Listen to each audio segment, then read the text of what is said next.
So I'm Kristen Bergen. I'm one of the advisors in the School of Engineering Advising Hub. I advise for this coming year undeclared engineers and ECSE engineers. In the past, I've also advised mechanical engineers and civil engineers. And then I am doing this presentation with my wonderful friend and, of course, boss, Marie. Marie, if you want to introduce yourself. Hi, we're really happy to see so many of you here tonight. Holy smokes, way more than I actually thought would be joining us, Kristen. So I'm Marie Diefenbach. I've been advising engineering students at RPI for the past 19 years. The bad news about that is that makes me really old. The good news about that is that I know stuff. And I get to work with people like Kristen every day. So this year I'm advising aero, nuclear, and materials engineering students, although I've also advised mechanical for years as well. And I'm grateful to Kristen because it was her idea to host a webinar specifically about HASS requirements for engineers. And the fact that there's 160 of you here at this point makes me think that is probably a good idea, Kristen. We know how complicated the HASS requirements are. We have faculty members who have PhDs and who are way smarter than us come and ask us about the HASS requirements. So I think it's kind of a thing. So I'll let you take over, Kristen, and I'll come in towards the end.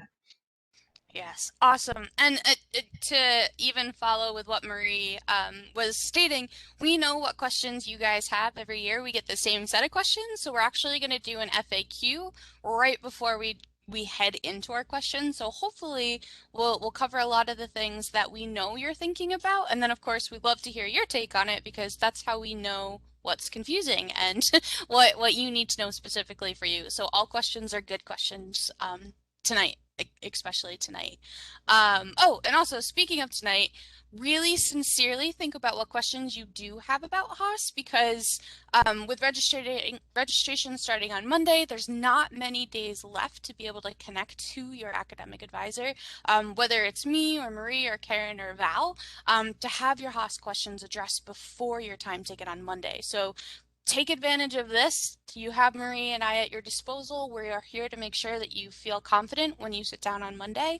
And I'll say, you know, after Monday, there are 2 weeks of registration still. So if anything happens, there's still going to be time to sit down and have a meeting with your advisor if needed. But of course, the ideal situation is your time ticket opens, you register, you're done.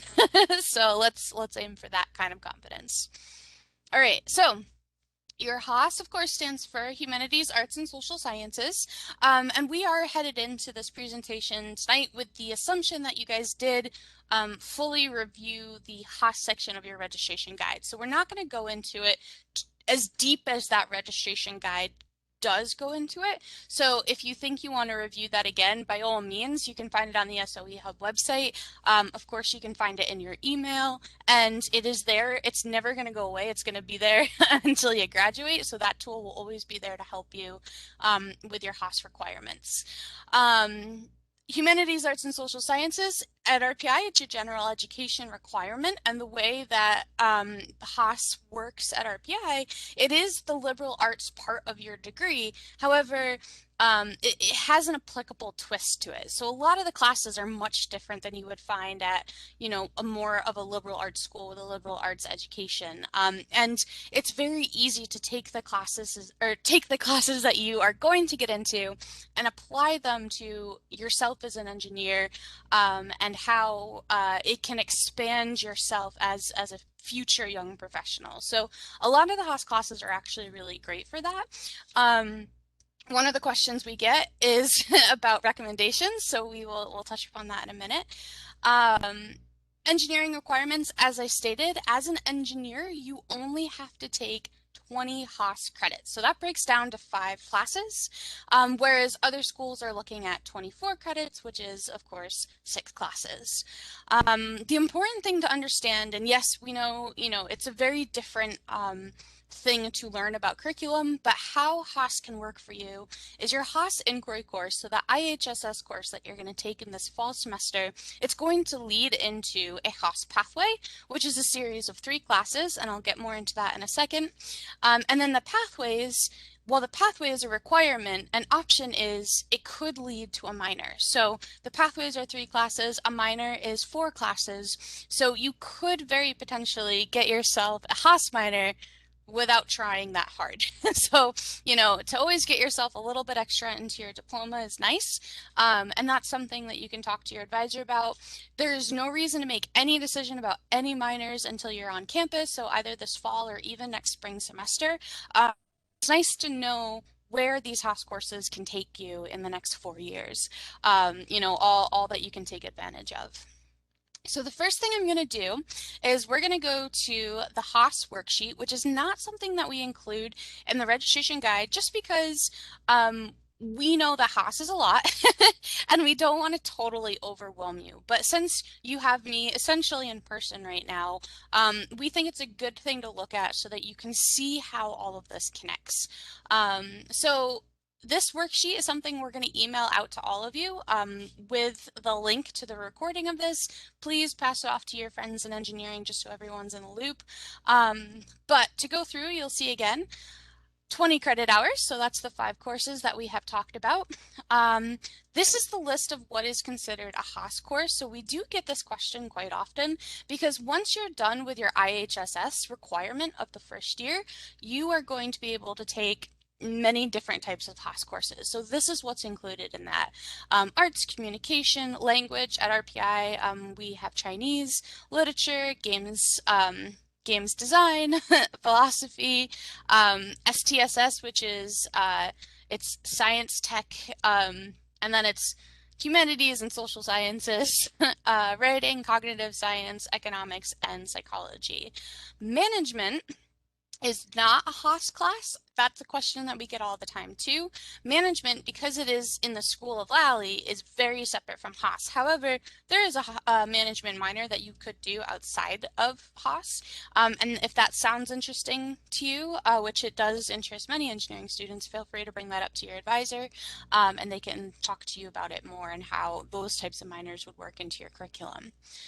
So the 20 credits typically breaks down into 5 classes, and we have on this worksheet, you can see them right here, the space for them, right? 1, 2, 3, 4, 5, and this is where we are going to begin. So all of you at this point should be familiar with the language of Haas inquiry or that IHSS class. So this is something that you must complete in the first year. As mentioned everywhere, once you leave the sorry. Once you leave your first year and become a sophomore, you no longer can take IHSS courses. Well, you can take one. You can take economics, and that's the only option. So you do want to make sure that you're prioritizing the IHSS class in your first year. It is a graduation requirement. So if you get all the way to your senior year and you've never taken one, you're going to be fitting Intro to Economics into your senior year. This link on the worksheet will show you where the Haas inquiry or show you HASS inquiry options.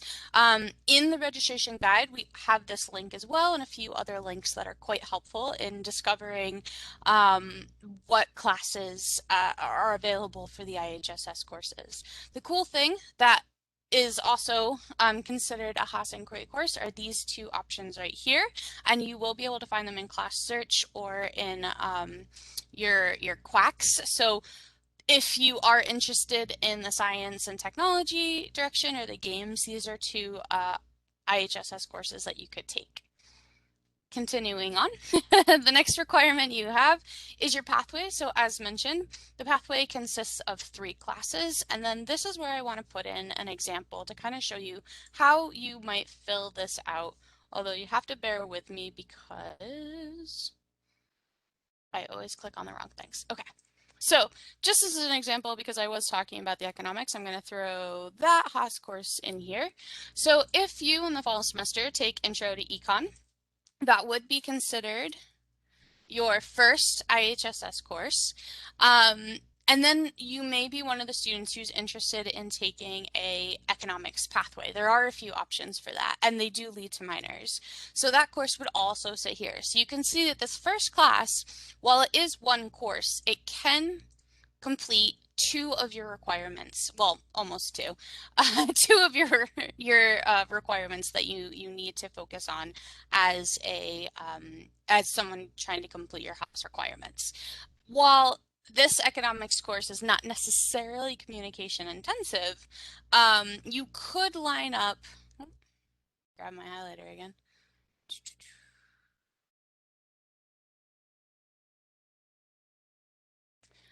You could, in the spring semester, complete your communication intensive course with another communication intensive option. Ooh, Marie, can you think of a communication intensive class off the top of your head? In econ, Kristen? In econ or in anything, really? In econ, it would be a communication intensive. It would be economics of innovation and technological change. It's like an econ 4000 yakety smackety. Innovation. So I'll just type that in there. So if you do continue that pathway, you have your innovation course there. The communication intensive course comes down here. You've now completed, and I always have to click around for what I want. You've now completed this requirement, and that course sits up here. So you can kind of see that each of you are going to break down this worksheet in a different way.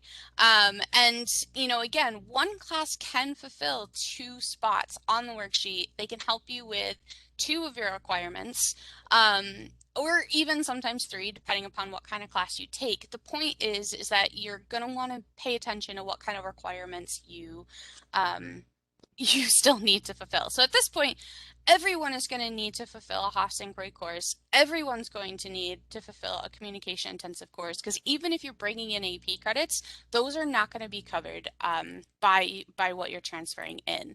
Let's see. I'm just trying to delete stuff and nothing's going away. Okay. All right, so let me clear this out if I can, if it lets me, which it's not. So never mind, we'll just let this hang out.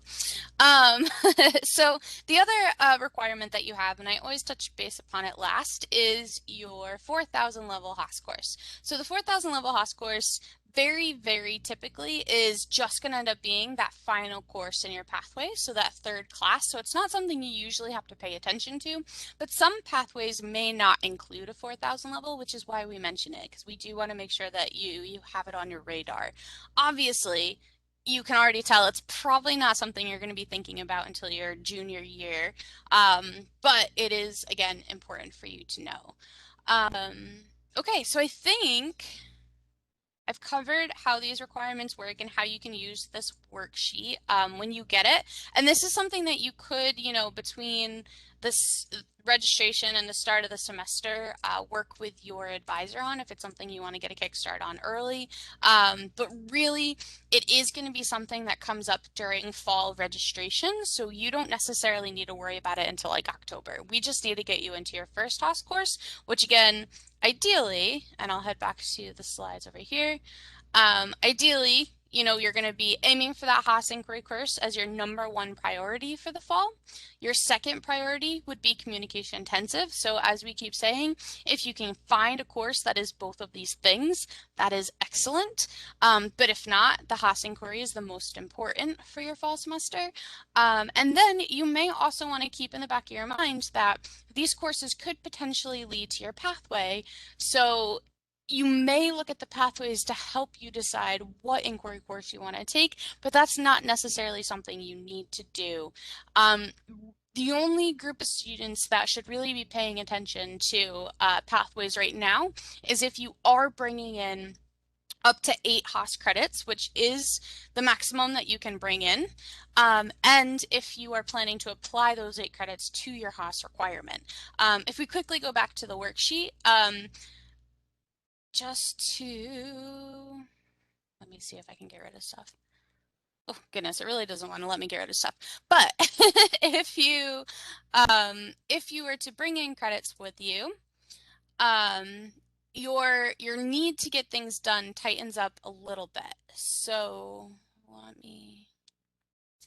can never find what I want to find. So if you bring in AP credits, for example, you won't have space for 4 or 5. So you will need to complete your Haas inquiry requirement, your pathway, and your communication intensive, and your 4,000 level in these 3 classes. It sounds like a lot, but don't let it overwhelm you. This is definitely a doable thing. It just means you really need to focus in on what that first course is going to be. And, you know, if you don't end up liking the IHSS course that you take and the pathway that it could lead you to, there's going to be, you're going to need to make a decision if you want to take another HASS course and push one of your APs to a free elective, or if you just want to push on with that pathway, take 2 more classes, get it done, and carry on. Again, your advisor is going to be there the whole time to help you with that decision making, but that is strictly if you're bringing in AP credits or any other kind of college transfer credit with you. All right, headed back to here. So as mentioned, and as I just showed, you'll have to complete all your requirements within the 12 HASS credits. And if you're bringing those 8 credits, that's where you really want to focus on your pathway. Okay. So that's all I'm going to talk about for this first part. So as mentioned, if you do have questions about it, we will open up the Q&A and you can unmute your mics at that point to ask more questions. But for the moment, I'm just going to pass it on to Marie, who's going to cover the FAQ, so the most frequently asked questions about HASS.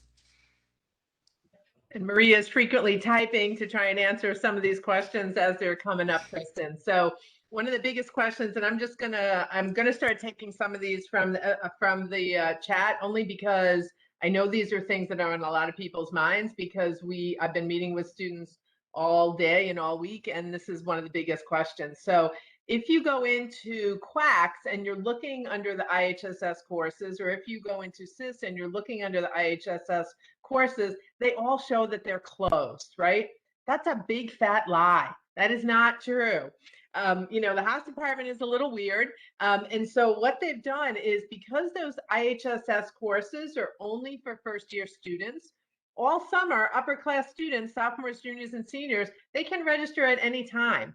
You guys can only register on Monday. So what they did was they listed all the IHSS classes as closed. And so they're going to open them up on Monday, and they're closed for now so that the sophomores, juniors, and seniors can't fill up those classes on you. So Monday morning, before you guys go to register, they're going to open up, and all the IHSS classes will be closed.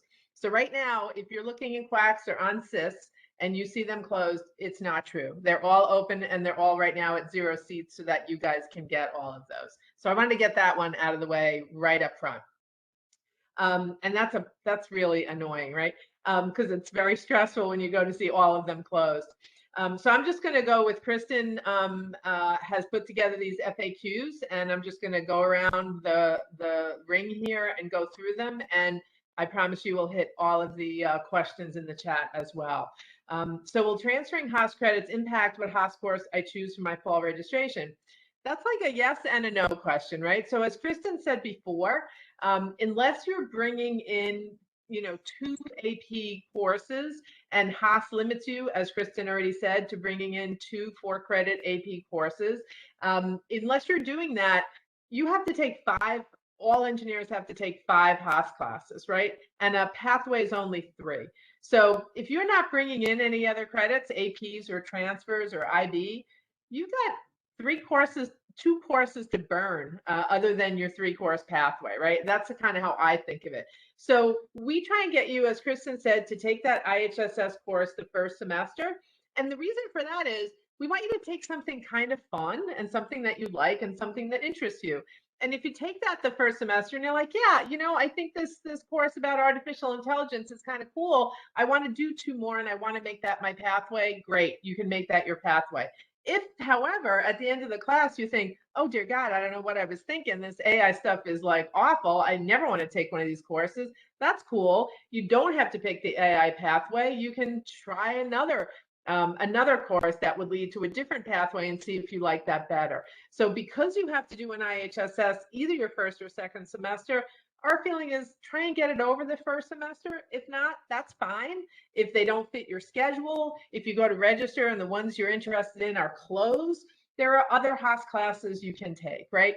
For example, you may not love econ, you may not love psychology. There's a bazillion seats in those classes. You can pretty much get into one of those two classes if it works for your schedule. The last couple of semesters, the intro to psychology class has been 100% online.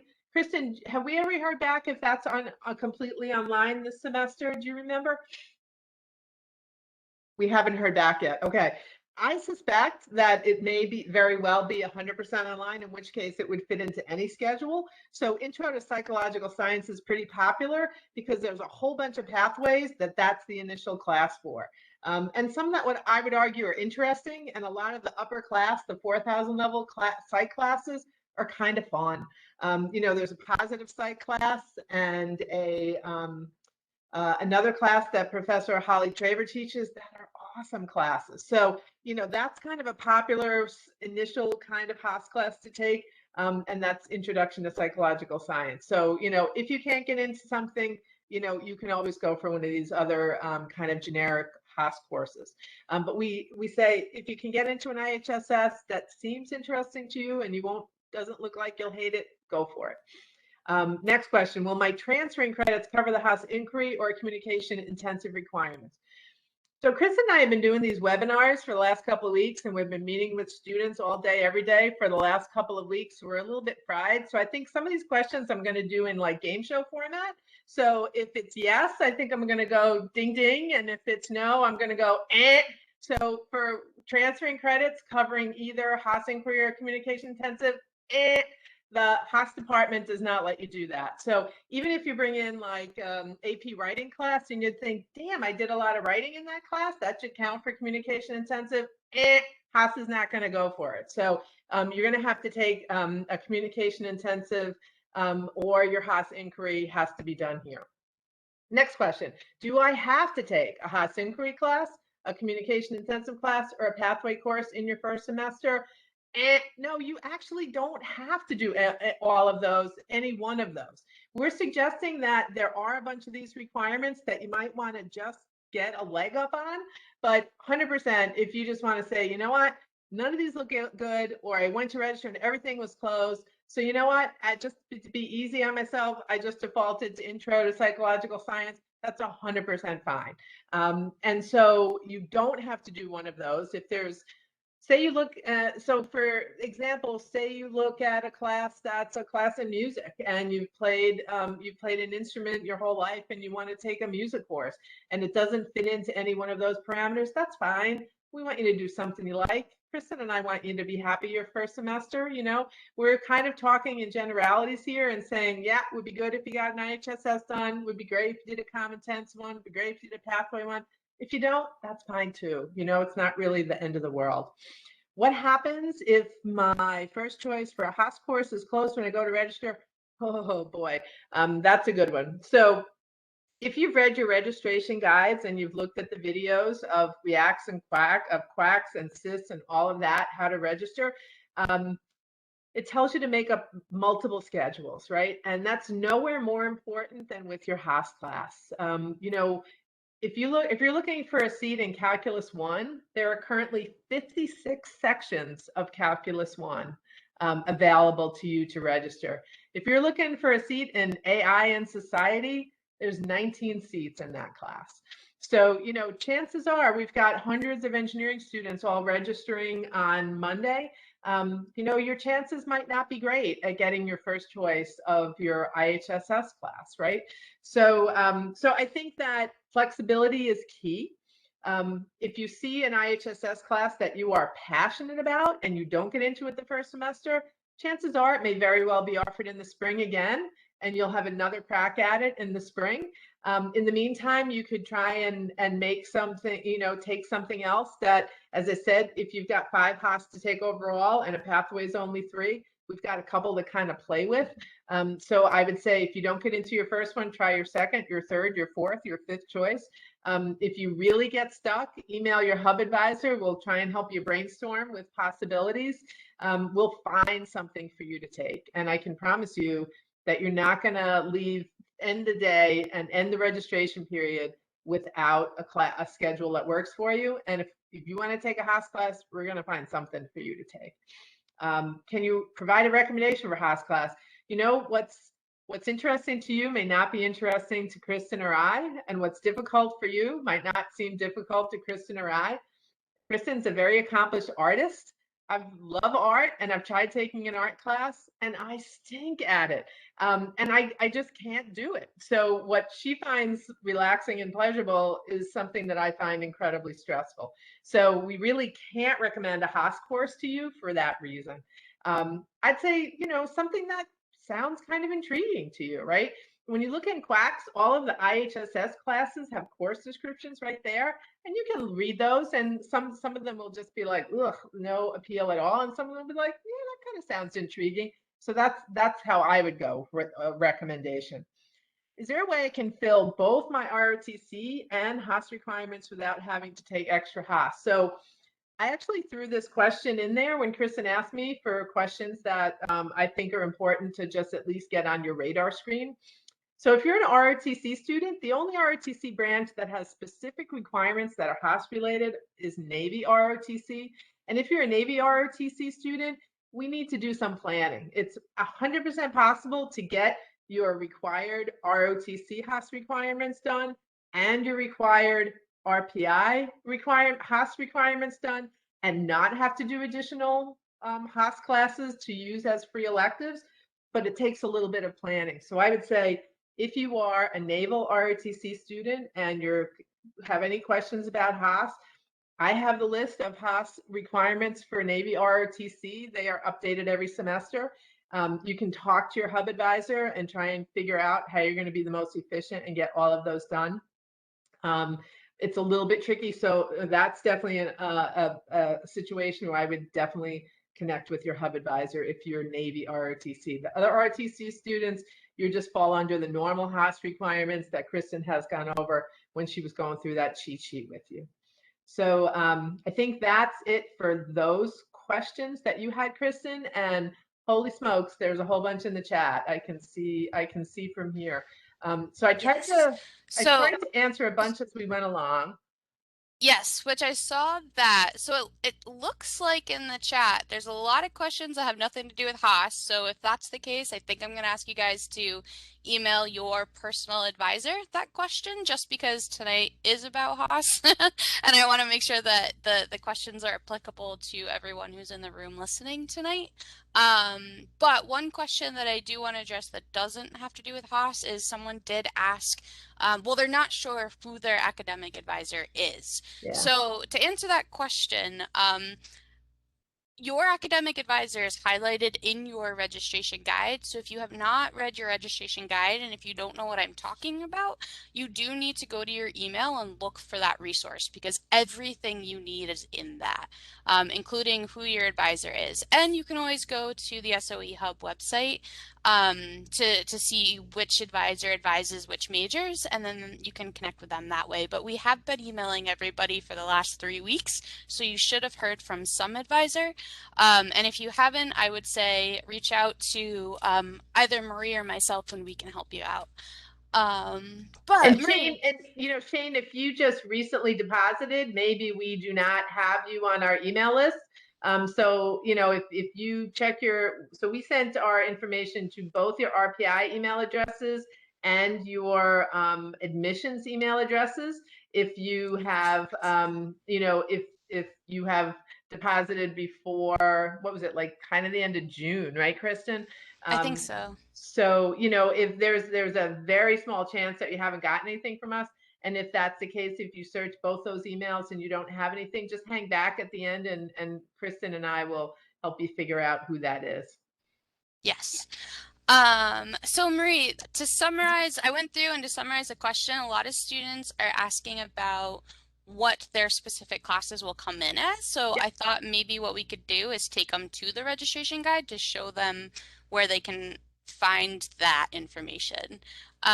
Do you want to share your screen and go through that, or Sure. would you like me to do it? I actually have the page on the admissions website open, Kristen, and I can go, that's how I've been answering this question. Okay. Actually.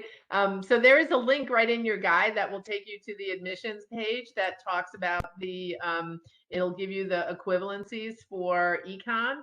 And if we can run through the ones that are here now, and I can put this link in the guides as well. Let's see. Am I sharing my screen now, Kristen? Oh, okay, finally, good. It was taking a It's while. loading. Yep, I it's think there's loading. so many people on here that it's taken a while, right? It does seem Okay, slow. so this link is in your guide, and it basically is a link to the admissions website at RPI. And under the college preparation section, it goes through each advanced placement. So, Kristen, do you have the list? Because I can't see it since I've got my screen up. Do you have the list of ones Um, that people are asking about? so we had government and politics. All right, so And yeah, I government and stopped writing them down when politics. I realized. No worries. Government and politics or comparative government and politics will give you 4 credits for STSS 1000. It's a social science elective. And you're going to notice a trend as we go through these here, guys, is that they're going to come in as these kind of amorphous, generic elective things. So, sometimes they'll count toward a pathway and sometimes they'll just count towards that, kind of extra Haas credits. I was there history as well, Kristen? Was there U.S. I history? think there was, yeah. Just because there were so many, I just stopped writing them down. But So this goes through all of them, and it goes through humanities, arts, and social sciences, and then it goes through math and science. So why don't I put this? I'll put this link into the chat here, and then everyone can just see it, and you can and look then up your own right there. And you can also find that link and other really helpful links in the registration guide if you click the button to look at transferring credits to RPI. We have the process for bringing in everything from APs to college transfer credits, the forms that you'll need, the equivalency information, which Marie was just showing you. So if you use that, you should find most of what we need. All right, so I scrolled up to the top, Marie, so I apologize if Okay. I repeat Yep. a question you already answered. Yep. But let's see. It looks like maybe where we left off was how oh, a message came in and made my the whole thing scroll down. Um how And do we Kristen, find I can see the chat as well. So if it's easier Mhm. for me to do it, I can do it as well. Well, that's right. I got a question. Okay. How do we find the specific pathways in the catalog? So I dropped a link into there. And again, this information is in your registration guide under the Haas section. There's just a little button that you can click on, and it's part of the catalog. It takes you to the program section, and you just scroll down a little bit and you'll see where it says integrative pathways. I don't know if Kristen has said the Haas department is kind of weird. So, in some places they'll refer to these things as Haas pathways, and in some ways they refer to them as integrative pathways. In the catalog, they're called integrative pathways. And then when you click on each pathway, that link is right in the chat there, and under my name at 7:16 p.m. When you click on that, it'll give you the link to each the pathways, and then you click on the link and it'll show you all the courses within the pathways. And then those courses are also hyperlinked, so you can click on them and see if they're offered, for example, in a particular semester. And sometimes if they're communication intensive, you'll see that in there as well. But Mhm. that's not reliable. It's better to do a class search and look for the attribute column.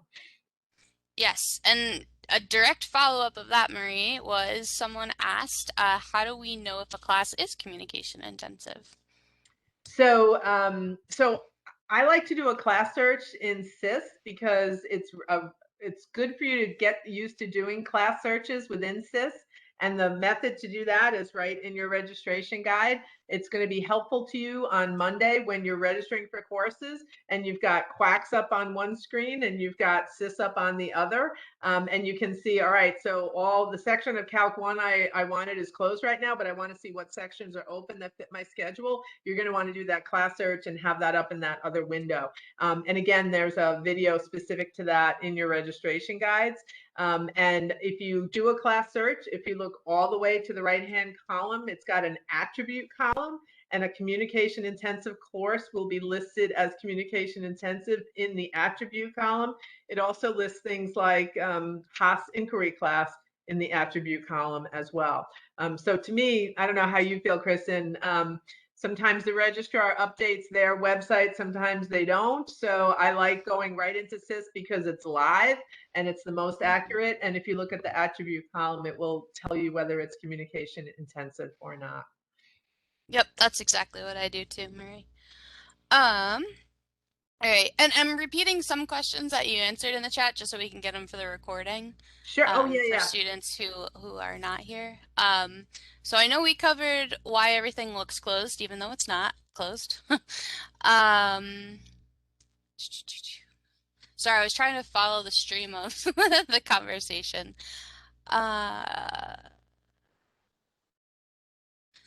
So just for clarification, I want to take Science, Tech, and Society for my fall semester, and this will count as both HI and CI, correct? Correct? Question mark.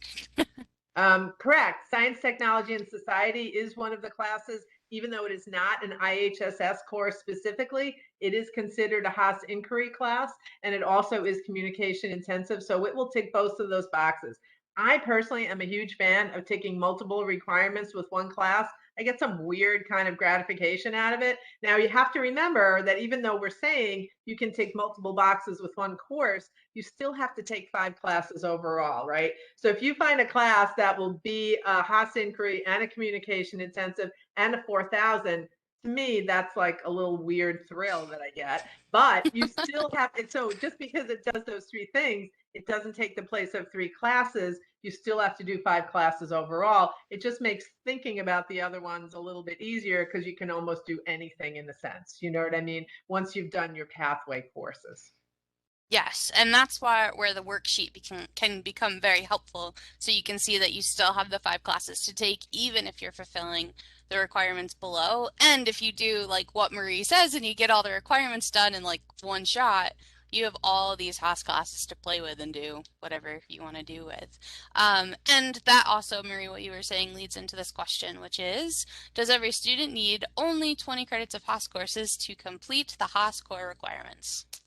So if you're an engineering student, yes, 20 credits will complete those as long as you've hit all those individual requirements, right? So if you kind of forget that you have to take a 4,000 level class and your pathway just happened to not require you to take a 4,000 level class, if you've taken 5 classes and you've got your Haas inquiry, you've got your 3 course pathway, you've got your communication intensive, but you forgot the 4,000 and you've already taken 5, guess what, you're going to have to take 6 because it's not just 5, it's 5 Haas classes, but you have to tick all those little boxes in the Haas cheat sheet as well, and they do not waive that stuff. I mean, Kristen and I have sadly seen seniors not graduate because they didn't have a communication intensive course, right? Haas department don't mess around. So don't Yeah. mess around with them. So, use that cheat sheet because it will help you over the coming years. And as long as you tick all those boxes, five classes or 20 credits will get you done. I mean, it's not tragic if you're not super efficient and you don't get them done in 5 courses. I just guess I like a challenge and I don't want to give those house people any more credits than they're requiring. If they're saying engineers have to do 5, I think that should be plenty. And we just like to plan so that you get done in 5, but that might Mm-hmm. just be me. Yeah. And yeah, just to reiterate, we will send the worksheet to help with that when we send the link to this recording too. Okay, so this question, if I get credit for a course through AP credits or something else, and the course I get happens, or the course I get credit for happens to be communication intensive, do I still need to take a communication intensive class for Haas? I don't know if any of the APs are comm intensive anymore, Kristen. I don't think any of them come in as communication intensive.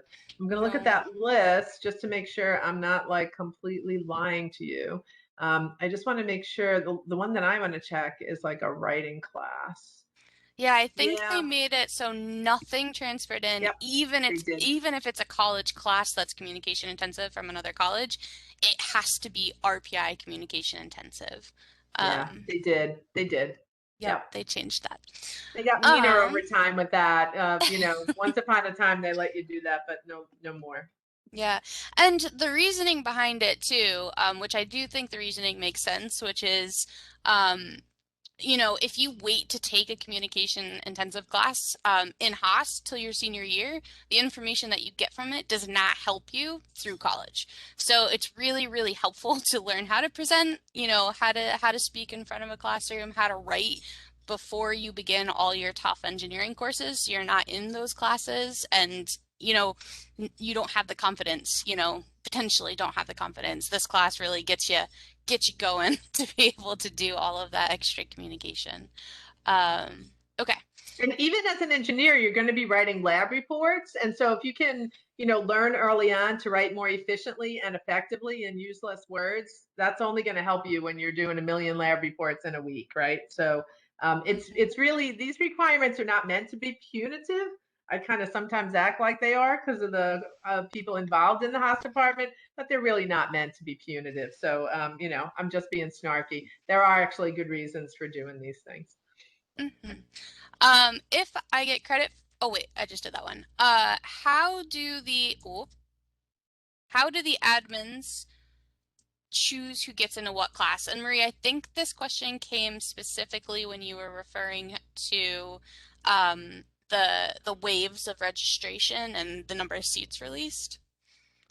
And correct me So if I'm wrong for the yeah, and person who asked that right, question. yeah, whoever asked that question. So the way that registration is going to work on Monday is, students will registration opens in 30-minute increments, and all the classes, all the Haas classes, all the engineering classes, the math and science classes, we have seen these spreadsheets. So everyone who controls enrollments in all of those classes has to have a plan for every 30 minutes opening up more seats in the class, because what we don't want happening is that someone who has a 3 o'clock time ticket has a worse chance of getting their schedule than students with a 9 o'clock time ticket, right? And basically, it's just first come first serve, within each 30-minute period. You're going to go in, and if you saw the guide, read the guides, and you saw the videos, registration is going to open up, and the best way for you to register is going to be hit register, add draft the minute that you can register when your time ticket comes up.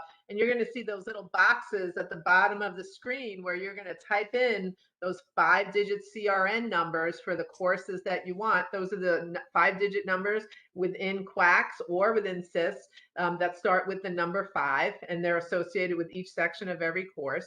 You're going to pop those into those. You're going to hit register. Now, I met with a student, I think it was yesterday or this morning, I don't know, the days are all running together, who really wanted a particular Haas class. And he knows that there's only 19 seats overall in Haas. So if you divide that into, 12 sections of the day, there's like maybe 1.5 seats for every 30 minutes, right? So he said, you know what I think I'm going to do?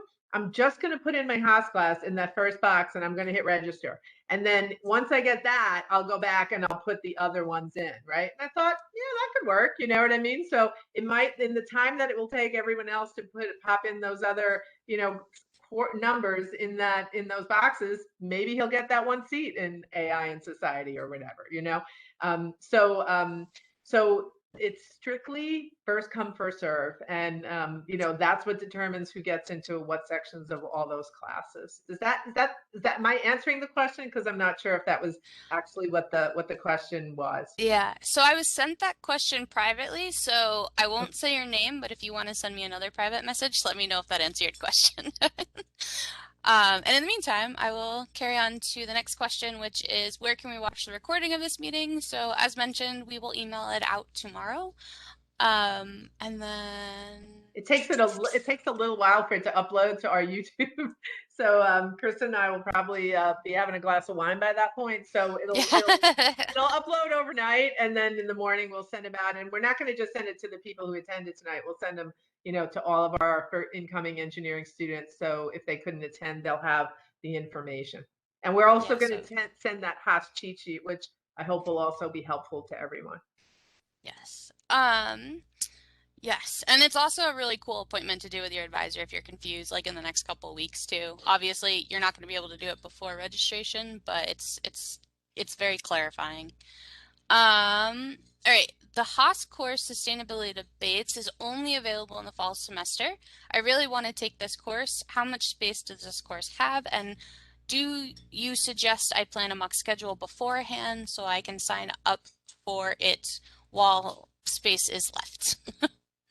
So sustainability debates, isn't that an upper level STSO class, Kristen? I'm feeling like in my head that is not an IHSS class, or maybe it is.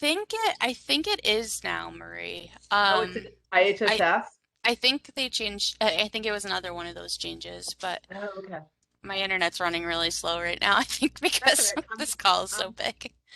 Oh yeah, it is. I'm sorry, I take it back. I'm looking at CIS right now, and there are one, two, it looks like they're listing 3 sections of sustainability debates on CIS. So I'm sorry, what was the question about it? I'm sorry, I So only caught the sustainability debates and then I lost it. that's okay. So they're asking about how much space does this course have, and do you suggest I plan a mock schedule beforehand so I can sign up for it while space is left? I'm not quite sure I Yeah. understand what your specific question is, Trevor. So if you wanna, even if you're comfortable, you can unmute your mic if you wanna state your question for Marie. Yeah, so I know like when you go on Quacks, you can see the different well, there's actually only one time available, 12 to 150. Mhm. So I guess it's kind of a redundant question, isn't it? That's okay. So, if a class has multiple sections, I would try and definitely figure out if the multiple sections, I would make different schedules with every section that, would fit with their other courses. A lot of times Haas does this weird thing where they'll all meet at the same place in the same day and the same time, but they'll just split it into multiple sections. Go figure. They're a weird department. But that class, if they're all at the same time, it kind of doesn't matter, right? But if it's broken up into multiple sections, I would try each one of those CRN numbers, because what the heck, if they've got a couple of seats in each one available every 30 minutes, what the heck, I mean, I would do it. So yes, I would make multiple sections, multiple schedules with multiple sections. Mhm. Yes. Does that help, Trevor? Or everyone? Yeah, that helps. Thank you. Yeah. Cool. Okay, next question.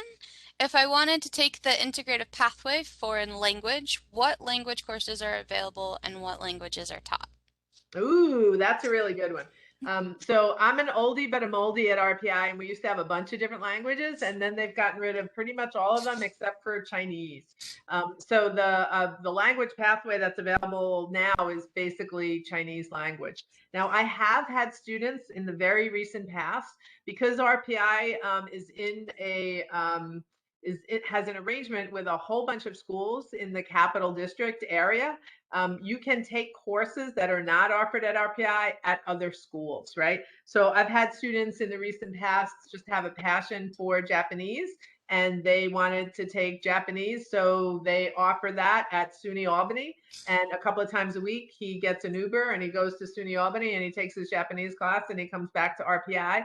And then, we would have to work that out with the Haas department to say, like, hey, we want to take Japanese and you don't have it. We would like to have a language pathway that incorporates Japanese into it. And we'll help you with that process. We can help you with the cross registration process. I also had Mm-hmm. students take Russian at Russell Sage College, which is kind of down the hill in Troy. So that's walking distance. But pretty much the language that's offered at RPI these days is Chinese at multiple levels. Mm-hmm. Marie, I Yeah. was reading, so I totally missed the first part of your answer. Did you, and if you didn't, do you think you could talk about the cross-registration process just a little bit, like in terms of how the funding works and all of that? So basically, you pay tuition to RPI, and if RPI doesn't offer a particular class and it's offered at these other schools in the area, that tuition is covered under your RPI tuition. Is that what you mean, Kristen? Yeah, yep. Like basically, it's kind of like transferring a class in, but it's not. You're just kind of cross-registering at another school. You're paying your tuition to RPI. RPI will pay the other school, basically. It doesn't happen really often because you have to figure that our scheduling system might not be exactly in sync with other schools' scheduling system, and you've got to figure in travel time to and from. But certainly the most common class that students take within that consortium are language classes, just because other schools offer them and we do not. So if you have a passion to take a particular language, talk with your hub advisor and we'll help you make that work. Yeah. I don't ever I like to say you can't do something if we can possibly figure out a way to make it work. Yeah. And I think it's definitely a tough thing, but for students who are passionate about it, they find a way and I don't think they really regret it.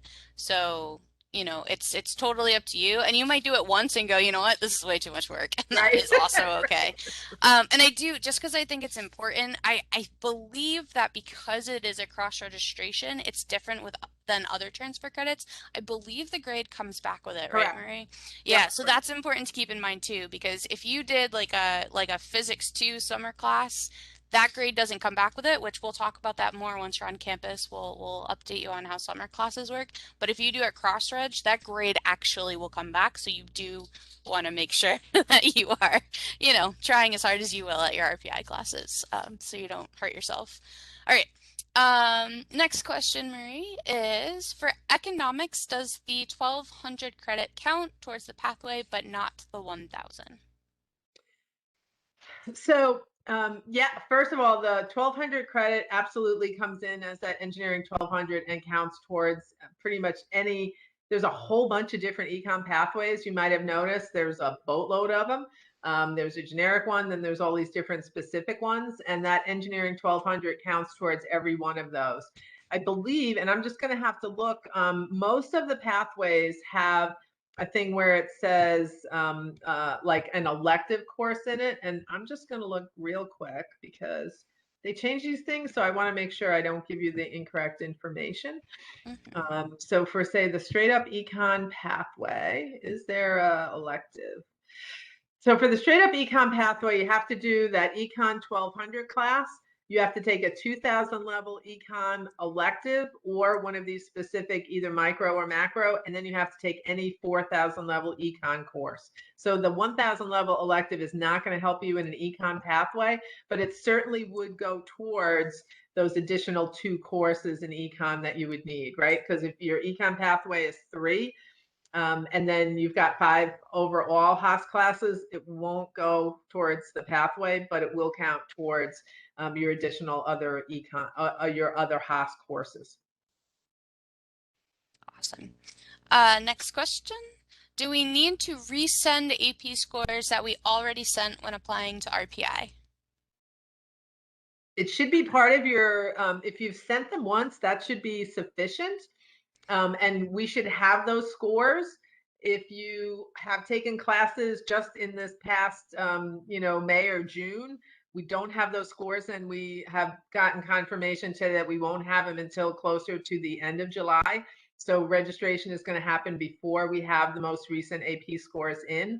And so what we're telling students to do in terms of, math and science courses is you kind of leave a test and you kind of have a gut feeling of how you did, because now you need a score of 5 to get credit at RPI and APs. If you left the test feeling like, oh, I totally aced that, we're saying register for that next level up course. And once the scores come in, if we need to go back and adjust your schedule, we will. If you're feeling like, yeah, I don't think I did so good on that one, chances are you probably didn't make that 5, and let's not count on you bringing that credit in. But whichever way we go, if you get pleasantly surprised and you find out you got a 5, what happens on Monday is not irrevocable, right? It's not set in stone. You know, we can change your schedule multiple times, and believe me, a lot of students will, because what happens, quite honestly, is students will make up their schedule, they'll sweat blood getting their schedule, and then classes will start, and their roommate will move in, and you'll get along really well, and your roommate will be in a different section of calculus and in a different Haas class, and you feel like, let's sync our schedules up. So then, you know, people will start changing their registration as we get closer to the start of classes. And in fact, you can register, add and drop classes for the entire first 2 weeks, right? The Friday of the second week of classes, after that, you can't add a new class, but up until that point, you can certainly add new classes. And the thinking is, after that, you're going to be too far behind to be able to really do well in a class. But we change your schedule. You know, you have the ability to change your schedule, and we can help you change your schedule throughout the whole summer. So if you pick a class and based on what you think you did in terms of APs, and then the AP scores come in and it's either better or worse, we can adjust from there. So don't stress out about not knowing 100% what those scores are. Mhm. And then I also want to do a shout out to John Parker, who did a great usage of the course search in the catalog. So if everyone sees that, he actually brought you right to a link that shows languages to answer that question.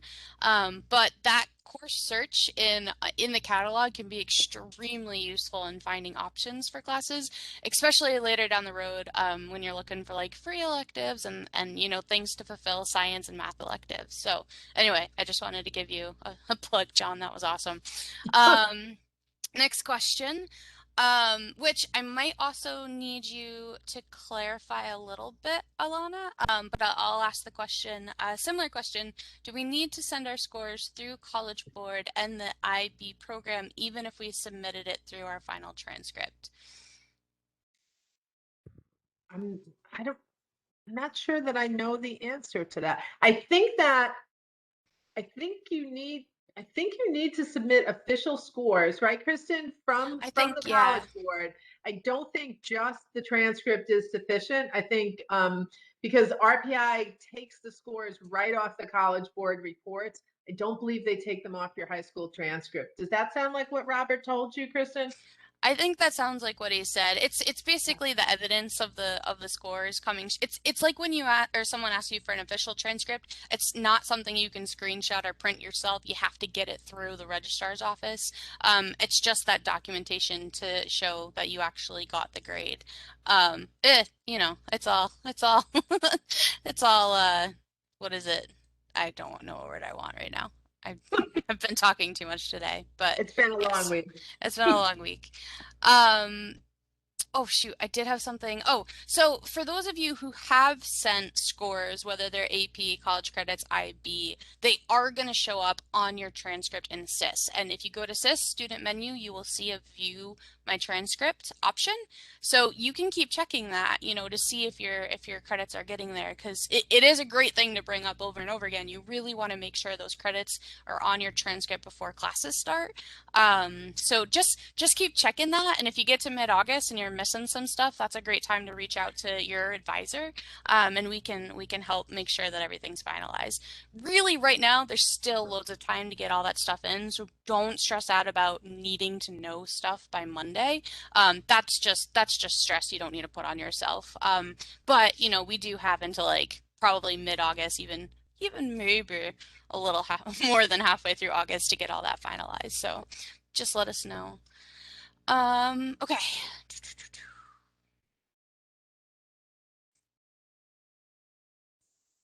So I think we addressed this question, but I'll ask it again. In case I'm wording it wrong. Is there a good way to look up if courses fulfill specific requirements? For example, a way to look up communication intensive courses. I think So that is the looking oh at the attribute in the yeah. class search, right, on Yes. student information system. I think that's Yes. I stand by that answer, and I think that's probably the best way to do it. And going into SIS, the student information system, you click on class search, and you put in the prefix of the course. You can even put the exact number of the course in, and it will bring that up, and it will tell you exactly, you know, on the attribute column, what the attributes are. It's also going to tell you in live real time, because Quacks is not live and SIS is real time. It will tell you in real time how many seats are available in that class. And so that's why in your registration guide, when we talk about having SIS and Quacks open side by side, that's why, because when you're registering and you're trying to find a section of one of those 56 sections of calculus that has an open seat in it, Quacks is not, it does not update in real time, but SIS will. So you'll be able to see what other classes meet and fit your schedule. Yes, I forgot So the word class searches attribute. are, Thank you. class searches are good for a whole bunch of things. Yes. How do I know which HASS courses are inquiry courses, even if they do not have the IHSS prefix? And very quick answer on this, it's going to be on the worksheet we send out, but really it's only the two, which is the STSS 1100 or 1110, which is the Science, Tech, and Society, and that 1600 GSASS class. It's really only the two, but again, if you look at the attributes, that's where you're going to find all this information. So we covered that already. How about Minds and Machines, Kristen? Is that HASS inquiry? It's an STSO class? Or is Minds and No. Machines and IHSS? Minds and Machines, I believe, is an IHSS. Oh, it is. Okay. Okay. Yeah, Cool. anything. Sorry. Yeah, the only Yep, it STSO is the Science, Tech, and 1110. Solid. Okay. Yeah, yep. All the other STSOs are not HASS inquiry. Okay. So this is a good follow-up of the AP questions. AP scores are to be made available on the 27th of July. When will our scores show up on our SIS transcript? I'm going to say, you know, what did Robert say today? That it probably takes a couple of days to load all of them on all the individual student accounts. So I'm going to say, you know, as Kristen said, if by, you know, the second week of August, if you're not seeing that loaded onto your transcript, definitely let us know, because that'll give us plenty of time to find out what's going on there. You know, Oh, there's a lot of students and a lot of AP scores. yes, and occasionally AP scores, for whatever reason, can be sent to our admissions office, not the registrar's office. I don't know why this happens, but if that's the case, you could either follow up with the admissions office or, again, just reach out to us and we can help you do it. But it's a good thing to know for that one little glitch in the system. I don't know how that happens. All right, I already answered that question, so I'll skip over that. Will I be at a disadvantage for registration if I have a slower laptop/internet connection? I would say not necessarily. I would say, you know, all of you should be, in the 10 minutes before your time ticket goes up, be sitting at your computer with the CRNs in front of you. And I think if you're on the page you need to be, you type in those numbers. You know, I don't know. It can't, I mean, I don't know, Marie. It can't come down to the quickest one to hit submit. Like, I think there's got to be some other stuff going on there. So, yeah, I mean, I'm not I'm old, so I'm not technologically savvy enough to be able to tell you for sure whether that is the case or not. I think, like, just intuitively, I would think, yeah, it might be an issue, but I don't know what your recourse is, right? You know, like, I don't, you know, if the internet where you're going to be at that day and time, it kind of is what it is, right? You know, the only thing I can say, I think, is to assure you that while you may not get your choice of schedule, your number one choice, we're going to make sure all of you guys have schedules, you know, and as I've been saying to students in my web chats, occasionally, you know, a department might not have enough seats in a particular class. So, you know, if you have a 3 o'clock time and you go to register for Calculus 1 and there are 0 seats in Calculus 1, that's not normal. So you need to reach out to your hub advisor. And this happens sometimes, right, Kristen? I mean, you know, our advisees will say, hey, there's not one seat open in Calculus 2 right now, where every section of multivariable calculus is closed if you've got a bunch of AP credits. You know, you need to let us know that, because then we can reach out to our colleagues in the math department and say, scream like, hey, you need 20 more seats right now in that course, you know, and then they have to do that. So, while we can't guarantee you your first choice of schedule, you will get a schedule. If you need Calculus 2 and there's no seats in Calculus 2, we're going to get you in Calculus 2. I mean, if I have to go beat somebody up in the math department, that is happening, So I don't want you to worry that, you go to register and, you're not going to get a major required class. That's not going to happen. Now, we cannot guarantee you your choice of Haas class. And that's mostly a numbers game, to be honest with you. I mean, there's, hundreds of seats in Calculus 2, and there's 19 seats in potentially sustainability debates, right? So, the Haas class, we can't guarantee you, but the other ones, we can pretty much say, we're going to get you the classes you need. If you need a math class and you need chemistry, we're going to get you those classes, So I'm saying that only by way of saying, if you have a crappy internet connection, don't stress out too much. We're going to make it work for you. Let your hub advisor know, and we'll make it work. Yes, that's what we're here for. And we have, every year we have students who are registering from the woods. We have students who have their moms register for them because they're in the woods. So there's always, you guys are everywhere during the summer. We know it's summer vacation. So that's why you kind of have us first. Well, one of the many reasons why you have an advisor to support you. Okay. If my advisor is on vacation and I have not met with her yet, what should I do? Well, I mean, you do not have to meet with your hub advisor. It's not a requirement before you register. The reason that we send you this long email a couple of weeks ago with this registration guide, that I know is there's a lot of information there, and there's a lot of density, and there's embedded videos, and there's text and all of that. If you go through all of those, you're going to have all the information you need to actually register for classes. If you have specific questions after you've done all of that, and after, if you've been able to go to your major specific web chat, great. If not, those are on our YouTube, and your advisor, even if she's on vacation, has sent you an email with the link to that. So if you go through your registration guide and you look at the recording of the webinar, if you still have questions, you can reach out to me. I'm the boss of the hub. You can reach out to me. We'll give you my email address at the end of this webinar. But I'll be really surprised if all that information doesn't have the answers to all of your questions in there. But if it does not, then let me know, and I'll let you know what you need to know.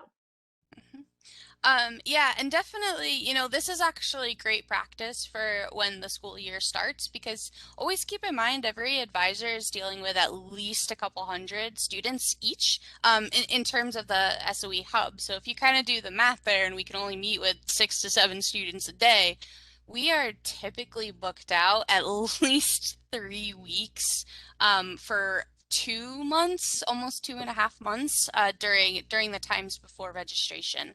So it's always good to kind of keep that in mind. So like when you start thinking about the fact that you will probably be registering, beginning of November, usually it's November, right? You'll want to start thinking about meeting with your advisor in early October. Because again, we all have a couple hundred students that we're emailing with and meeting with. So it's nice to think in advance. Okay, next question. Okay, I'm going to summarize this a little bit. Let's say I want to do a Haas integrated pathway. Am I required to take courses outside of that pathway as part of Haas credits, or can I use all of the Haas credit slots towards this pathway? Also, how do you turn it into a minor? If you go look at the integrative pathways, if you click on, say, if you're interested in one of the econ ones, the pathway will list all of the courses required for the pathway. And then at the very bottom of each pathway, it says associated minor, and it will give you a link to that. You can click on that hyperlink and it will tell you what additional requirements are required for the minor. But there was another part of that question. Sorry. There was the first part of that question, Kristen. So they found their pathway. Are they required to take courses beyond the pathway, or can they use all their Haas credits? Got you. Yeah. So if a pathway has like a boatload of course options and you like all of them, and you want to take all your courses within that pathway, as long as it's 5 and it hits all of those other things, the 4,000, the inquiry, the communication intensive, you can take those. You're not required to take them outside of your pathway. We certainly have students who like love econ or love music, and they'll just do all of the courses instead of just choosing 3. Again, as long as you tick all those other boxes, you're 100% fine. Yeah, and for those of you who really end up loving your Haas, there's something called free electives as well. And all engineering students have 12 credits of free electives, which if they're 4-credit classes, breaks down to 3 classes. So sometimes students use those free elective to take more Haas courses, voluntarily. So that is also an option if you really are loving what you're working on in Haas. Sustainability studies is something that does draw in a lot of students' interest. Okay. What does cross-listed mean on the course catalog?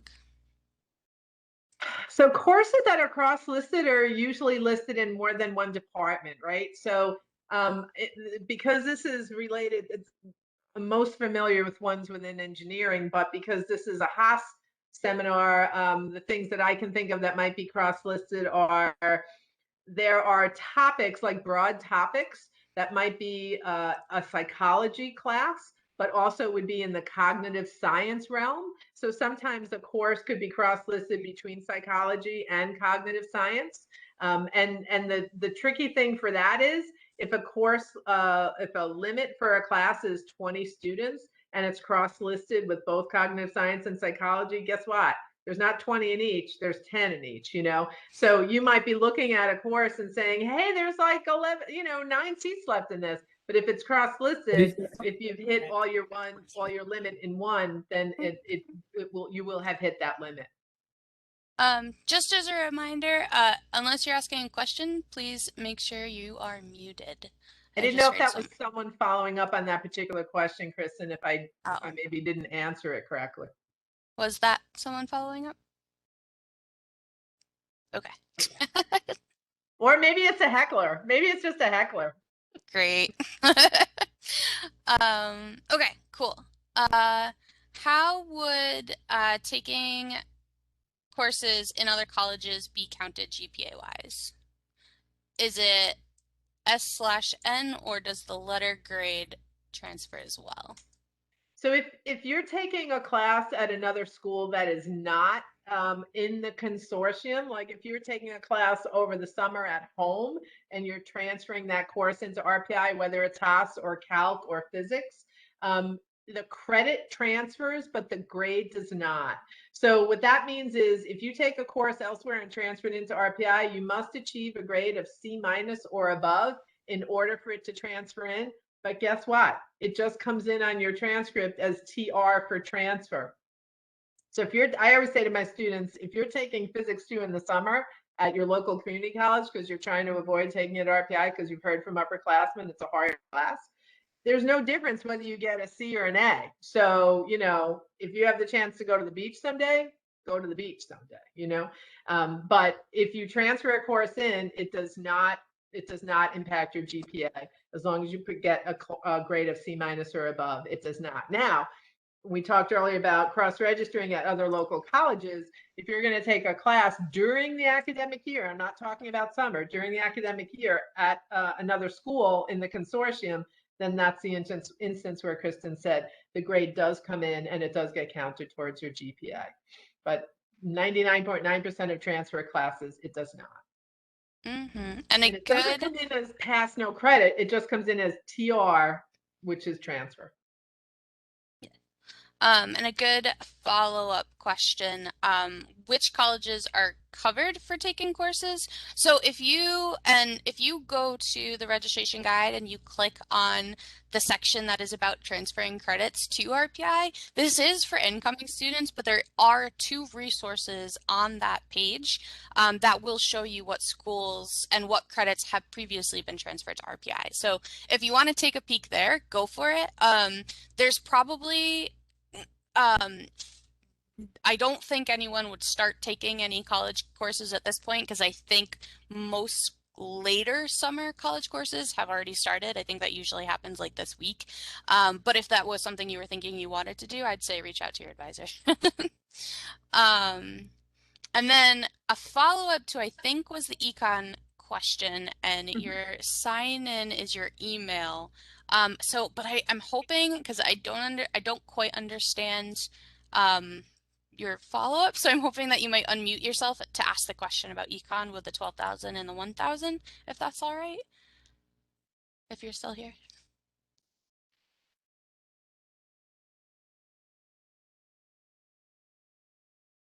Okay, I'm guessing they're still not in the room. What they said was, I just realized I wasn't super clear with that question, the 12,000 and the 1,000 from the AP class, so I'm not quite sure Okay. what the question is there. So for sustainability debates, the QUAC system and the class search system have different meeting times for the same CRN. Which one should be correct between the two? I think that because the student information system, if you do a class search, that is pulled right from the registrar's system. QUACS is supposed to be, but QUACS is student, a student developed piece of software. I would go with SIS because you're actually going to be registering in the SIS system, student information, SIS. I would go with that in terms of the accuracy of the timing of the class. Would you agree with that, Krista? I would. Okay. Yeah, I always say sis is whatever sis says is going to be the right one. So, Agreed. and also I do know, and I would have to look, which my internet is not working that well with me right now, but I know the registrar's office was going through to reduce class or the break between classes.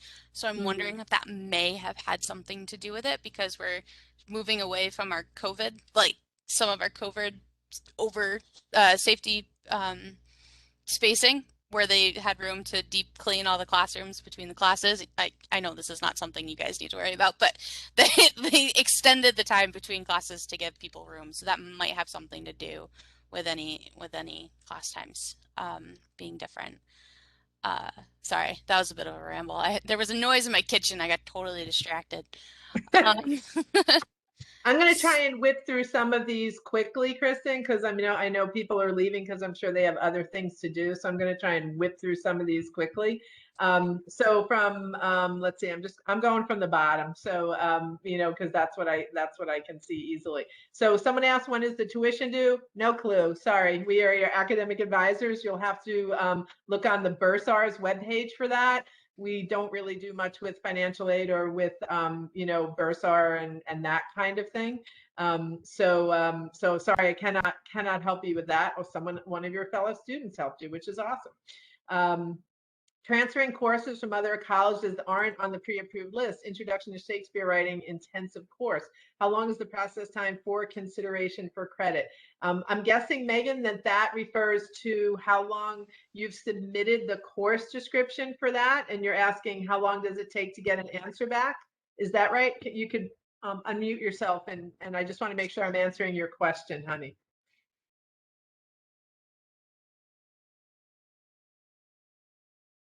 Megan had a question about Introduction to Shakespeare Writing intensive class. Wow, I think we lost Megan in the last 2 minutes, Kristen. Holy smokes. Okay. Hello, sorry. Oh, Megan's here. Yes, Awesome. yeah, Megan. that's what I was asking about. It was just an example course, though. Yeah. So you submitted course descriptions to someone or someplace, and you're wondering how long it takes. Is that right? Yeah. Can you tell me where you sent them? Who you sent it to? I can check. Sorry. Yeah, no worries. Like if you sent them to the registrar's office, they have to send them to the Haas department for evaluation. And, the problem is faculty don't always work in the summer, and it's ultimately a faculty member in the English department who's going to be looking at the course description, determining what credit is given for that. So, the registrar is dependent on the person like us in Haas who's dependent on the faculty member to get back. So sometimes it could be a couple of weeks. You can certainly resend that, or reach out to your hub advisor and we can kind of work it from the other side on the inside. You know, if you're looking, if you look back and you found out you sent them in like April or May or something and you still don't have an answer, you know, let your hub advisor know and we can try and get an answer for you. I think that might be the easiest way so that you're not stuck in this endless loop of waiting. Okay, I'll resend an email. Thank you so much. Yeah, no worries. It's not a great process, you know, it's like playing telephone almost, right, Kristen? In the communication intensive courses being offered in the fall 2021 page found on the academic planning page, Econ 4110, Economics of Innovation and New Technologies, is said to be comm intensive, but the RPI catalog does not say the course is communication intensive. So I think, I actually think, Kristen, you can verify this, you know, I think they've taken the communication intensive out of the catalog this past year. It always used to say that, but I think that they decided they didn't want to put that in the catalog. So I wouldn't go by that. I would go by either the planning part on the registrar's website, or if you do a class search and it's on that attribute. I'm quite sure Econ 4110 has been comm intensive for quite a while. It's one of the few econ courses that is actually comm intensive. You know, as far as I know, that class is still communication intensive. Yes, and also it's important to keep in mind that the communication intensive can change from semester to semester. HASS is always going to be the resource you want to use to confirm that something is communication intensive or not. Because it does change. For sure. And then someone asked, is there a way to see like what HASS inquiry classes, what pathways they go to? I dropped that link into the chat, and if you go to that, it lists the HASS inquiry classes, and then if you click on that class, it will kind of list the pathway that it goes to. And that's a super helpful thing, so that if you take, you know, a course, you can see if it applies to more than one pathway. Let's see. Please review how to search classes by course number in HASS again. Do you want to share your screen, Kristen, or do you want me to share my screen and show the course search in HASS? I'm still having trouble getting my Wi-Fi to cooperate with me. Oh, okay. Yep. Sorry. I'm more than happy to do it. It is in the how to register video on the registration guide though. I'll do a real quick one, you know, and I'll share my screen and do that real quick for you. It's going to require a sign in to HASS, so it'll just take me a minute to get there.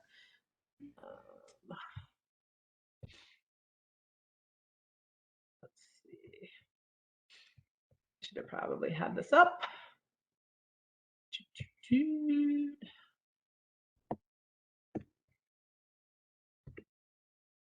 I'm glad it did not show my Tour de France fantasy team here, because I'm completely dominating my Tour de France fantasy league, and I don't want to let any of my team out there.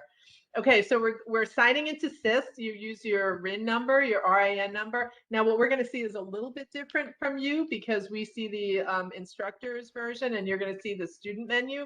But basically, it should be under student menu. Sorry, my cat is knocking stuff off willy-nilly as I'm doing this. So you're going to go to class search. And then you're always going to click the term that you're looking for. In our case, it's fall of 2021, and submit. And then it gives you have to put in what kind of course you're looking for, right? So we're going to say for YOKS, we're looking for interdisciplinary IHSS. Now, if you're looking for a very specific course, you can put that in there. Otherwise, you can just hit search and it will give you all of the IHSS courses. And if I expand this out, you'll see what I'm talking about in terms of that attribute column in that very last column there after the location of the course. It tells you whether it's HASS inquiry, communication intensive, or both, because remember we said one course can do a bunch. So Minds and Machines here, you'll see there's multiple sections of that class, and they are both communication intensive and HASS inquiry class. And you've got the day and the time here. When you go to register, you know, these are all showing C for closed, but they are not right now, as we said, because look, there's no students in here. These are all zeros. So it's a big fat lie. None of these are closed. So that's what a class search looks like. Hope that helps. And if you Mhm. didn't catch it, as Kristen said, check your registration guide. The video will walk you through that process for sure. Mhm. All right, Kristen, you want to do a couple more? How are we doing? Yeah, so this is about transfer credit. So, and specifically talking about from SUNY New Paltz.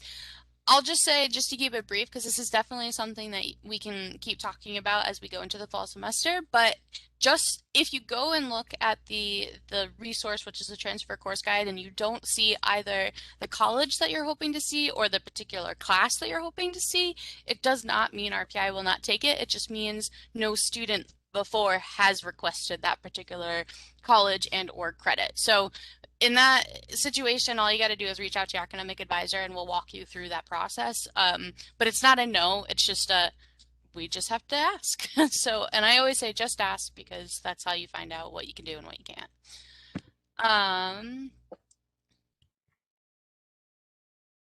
So this is an interesting question, Marie. If you have duplicate scores like AP scores for Calc 2 and a course grade for Calc 2, which course is taken for credit?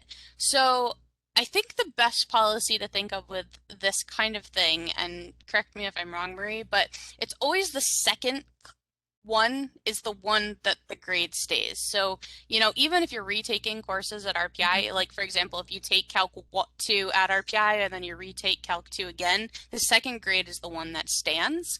I don't believe your AP score for Calc 2 will really do anything other than be seen on your transcript as not applied towards degree. It's not going to be a free elective because you can only get credit for a class one time. So hopefully that answers that question. For AP credit, is there a form to fill out or just through College Board? It's just through College Board. Does RPI accept 2020 AP scores? Yes, we do. Even if you took a course as a freshman, we'll still take it gladly. Yep. If you've got that score and you've got that 5. The undeclared engineering template includes a free elective in addition to IHS HASS courses. Are there any graduation requirements or pathways for free electives, or are they simply as the name implies? They are simply as the name implies. They are free electives. So all students at RPI have free electives, not just undeclared engineers. So all engineers have free elective credits, and you can do whatever the heck you want to do with them. They are free. So that's some students choose to fill them with HASS courses, some students choose to do management courses, some students want a physics minor, some students want a comp sci minor, so it's totally up to you how you want to use those or how you need to use those. Sometimes it's what you need more than what you want. And some students will take like easy classes to boost their GPA, right? So you can do them strategically for certain things, right? Some students will just want a GPA boost for their engineering classes, so they'll take easy, what they perceive to be easy free electives. Some students will take just classes that they're interested in, that do not appear as part of their degree requirements. And I kind of think that's a really cool way to use free electives personally. And one of the cool things about free electives, they're one of the few things that you can take on a pass no credit basis at RPI. So the deal with taking a free elective as pass no credit, it's intended to free you up to take a class that you might be just interested in the topic, but you don't want to worry about it having potentially any negative impact on your GPA, right? So here's an example of the past 20 years, a class that's a lot of engineers somehow take that I advise for free elective that they end up passing or crediting. It's quantum mechanics. They just thought that was a really cool subject. They've also heard that it's wicked hard. So it's just something that they want to do, and they don't want it to hit their GPA. So ideally, that's what pass no credit is designed for, right? So that's another potential use of your free electives. Just take something that you think is cool, right? Another thing is some students want to take more classes right within their major. They didn't get enough space classes of aerospace, so they want to take additional classes. You can use that. So there's a whole bunch of different ways that you can use free electives. But as Kristen said, we say they're truly free. Yes. And I think that really whoop, hold on, my whole screen disappeared. I think that summarizes all the questions in there. I don't think we missed anything. If you When do you have a have to? question, if you have a question in there that we missed, please turn on your mic and just give us a shout, because there's a lot of words here and we could have 100% missed it. That's true. A Yeah. couple of things that I've gotten in terms of Haas classes as I'm meeting with students this week. There's some Haas classes, mostly that relate to band or orchestra or, jazz band or chorus, that are 1 credit Haas classes. If you take them multiple times, yes, they will add up to be a 4 credit Haas. So, if you've always played an instrument and you want to continue with that, and so you want to be an orchestra or jazz band or the Afro-Cuban ensemble, and it's 1 credit per semester, those will add up and they will go towards your 20 credits of Haas. That was one thing that came up, and we have a lot of engineers who also enjoy music, and we Yes. encourage you pursuing that as well. So now I promise I will shut up and stop talking. So if we missed your question, just shout out to us so we don't blow you off tonight. Yeah, and we got another one in the chat, which is, when do you decide if you want a class to be pass no credit? The answer is there's a deadline every semester, and it is always going to be published in the academic catalog, and also, especially in your first semester, your advisor will text you or email you reminders of upcoming deadlines. So that's usually the latest one out. I think it'll probably be like mid-November to pass no credit, of course. But yeah, you get a lot of time in a class before you can decide. And Best way to set up a, oh, sorry, Marie. no, it's okay. Unfortunately, engineers are really limited to what you can pass no credit. It's usually, it's not the things that you want to pass no credit, like chemistry or physics. It's free electives, or it's the Haas classes that are not communication intensive, not part of your pathway. Those Yeah. are pretty much the only things you can pass no credit. So it's really limited, unfortunately. But it is Yeah. nice to be able to use them when you can. So what's the best way to set up a one-on-one meeting with your advisor? So the best way is to go to the SOE Hub, and you will find a button that will take you to a calendar where you will find all of the engineering advisors, including yours. And that is always there. So I recommend bookmarking the SOE Hub website so that you can always access it easily. Question, could you go over again how SIS releases more seats every 30 minutes? If a course doesn't have any available seats when we register, is it worth it at all to wait 30 minutes for the next time period to open up? Ooh, good question. That was a good question. What do you think, Kristen? So I would say, all right, so this is a really good question. I would say that it's going to be equally as competitive every 30 minutes. So I don't know if it necessarily is worth banking on it, but if you have nothing going on and you just want to keep SIS open and you keep refreshing the page all day, I mean, yeah, absolutely, you could do something like that. And, actually this leads to some really good information, because it's always important to remember that registration is going to be open for 2 weeks, and for many, many, many different reasons, students are going to be adding and dropping classes through that time. As you probably gather, we are always going to tell you to prioritize your engineering courses over your HASS courses. So sometimes the only way to get the engineering courses you need is to not be in the ideal HASS course, which means there could be a student out there that gets, for example, Minds and Machines, which is one of the most popular HASS courses. They have to drop it because they really need to get into some specific Calculus 2 course. Well, that seat opens up. And that's going to happen starting on Monday all the way to the first 2 weeks of registration. So it's definitely, if you have your heart set on a specific HASS course, it's always worth going back and checking to see if there's an extra seat in that class.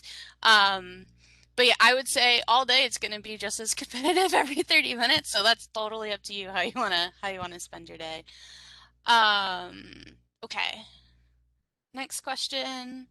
I am seeing that some IHSS courses like History of Jazz and IMP, which I'm not sure what IMP is.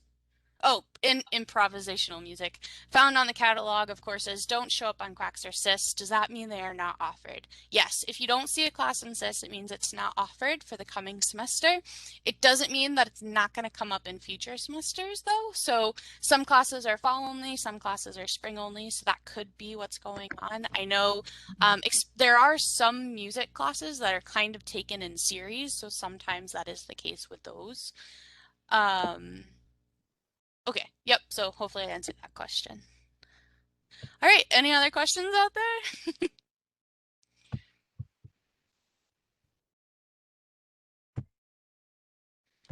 Cool, cool. It looks like we might be at the end of our Q&A portion. So I would say if you guys have any questions, I know Marie and I are both happy to address any questions. I just threw my email in the chat. We know, we're a team. The hub works as one unit. So for those of you who have an advisor who's on vacation right now, feel free to email Marie or I with your HASS questions and we'll get back to you. Don't be shy about it if there's more that comes up, especially because we covered a lot of information tonight, so it might sink in. You might wake up and realize there's more you need to know. But anyway, it was great hanging out with you And guys I'll tonight. hang out for a couple of minutes. If you want to hang out for a couple of minutes, Kristen, Yeah. we'll hang out for a little bit, but don't feel compelled to stay unless you have a specific question that you're worried about. We really appreciate all of you spending time with us tonight. I'm sure there's a lot more fun things you could be doing on a Tuesday night than hanging with us. So thank you for coming and thank you for your interest.